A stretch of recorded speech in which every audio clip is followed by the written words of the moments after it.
Hello dear students, today we are going to conclude the chapter 11 Paths to Modernization, and today we will discuss about the modernization of China.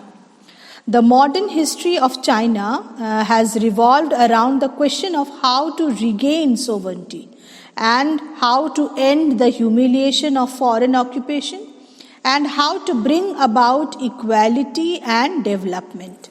Now, there were different schools of thoughts and there were many reformers who had put up their viewpoints. Like early reformers such as Kang Youwei from 1858 to 1927, or we can also talk about the reformer Liang Qichu. They tried to use traditional ideas in new and different ways to meet the challenges posed by the West. Okay. And Republican revolutionaries such as Sun Yat-sen we have already discussed in our live class also. They, inspired by the ideas from Japan and West, wanted to create a modern, united, democratic state. So China was from the very beginning influenced by the steps of Japan. Then later on, the Communist Party of China, that is CCP, wanted to end the age-old inequalities that was existing in the society and drive out the foreigners. So in the beginning of the modern China, that could be traced to introduction of Western sciences such as astronomy and mathematics, and they were use of force by the British to expand its lucrative opium trade, leading to the first opium war, which was from 1839 to 42. So this demand for Chinese goods such as tea, silk, porcelain created a serious balanced of trade problem. Western goods did not find a market and in China, so because they had to go for a payment in silver. So the East India Company, they found a new option, that is opium, which grew in India.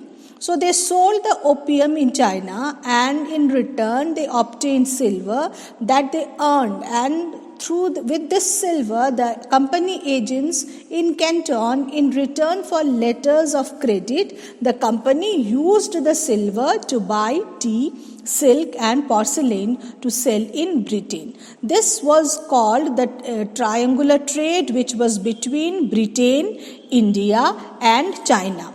But this trade also, the opium trade also brought up a war. So the term triangular trade refers to the trade between Britain, India and China. Britain, as just now I said, had a huge market for Chinese goods such as silk, tea and porcelain, but Western goods did not find a market in China. So Britain had a serious balance of payment problem because China payment could be only done with silver. So the East India Company, they found a solution for it, that was opium, which was grown in India, and they took in opium from India and that was sold off in China, and in return they got the silver with which they could buy all these tea, silk and porcelain. And this trade between India and China with opium, and then China and Britain with silk, tea and porcelain is known as triangular trade. Now, Japan also influenced China a lot. China was influenced by Japan in a number of ways. To train people in modern subjects and ideas, students in addition to Britain and France, even they were sent to study in Japan. Influenced by Japan, many in China became republicans.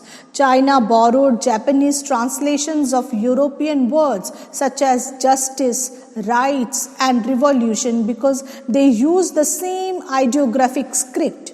The centuries-old Chinese examination system that gave candidates entry into the elite ruling class was also abolished, and slowly republic was established in China in the year 1911 under Sun Yat-sen, who is unanimously regarded as the founder of modern China.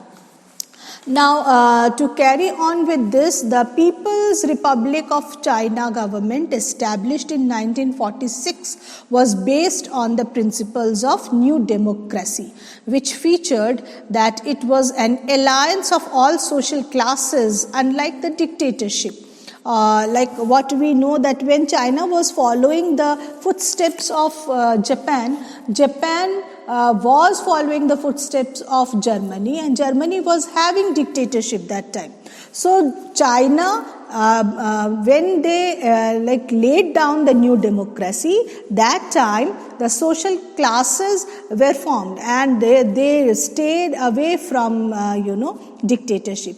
Critical areas of economy were put under government control, and private enterprise and private ownership of land was gradually ended. And this program lasted till 1953. So the establishment of a republic happened, and slowly China, they ended up with establishing a new kind of program which lasted till 1953. So in this way, slowly the economical condition developed in China, and China moved towards modernization.